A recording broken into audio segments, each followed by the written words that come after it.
আজকে দেখাচ্ছি পাবদা মাছ ভুনা।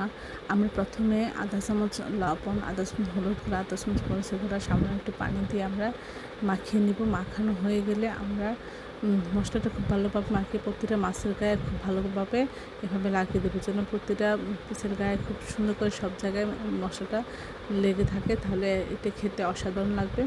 এভাবে আমরা সবগুলো মাখানোর পরে আমরা তেলের মধ্যে পেঁয়াজ, কাঁচামরিচ দিয়ে আধা চামচ আদা বাটা, আধা চামচ রসুন বাটা দিয়েছি, দিয়ে সামান্য একটু পানি দিয়ে আমরা আধা চামচ হলুদ গুঁড়ো, আধা চামচ ধনিয়া গুঁড়ো, আধা চামচ জিরা গুঁড়ো, আধা চামচ লবণ এবং 1 চামচ মরিচের গুঁড়ো সব কিছু দিয়ে আমরা একটু ঝোল ফুটিয়ে নিব। ফুটানো হয়ে গেলে আমরা মাছগুলি ছেড়ে দেব। আমরা এটা ভেজে নেব না, এমনি ঝোলের মধ্যে দিয়ে দেবো। দিয়ে আলতোভাবে আমরা এটে সবগুলি মাছ আমরা উল্টে দেবো। উল্টানো হয়ে গেলে আমরা এভাবে আস্তে আস্তে জাল দিয়ে এটা রান্না করতে থাকবো। ঝোলটা কমে মাখা মাখা হয়ে গেলে আমরা নামিয়ে পরিবেশন করবো। অসম্ভব মজা হয়েছিল। আশা করি এই রেসিপিটা একবার হলেও এইভাবে ট্রাই করবেন।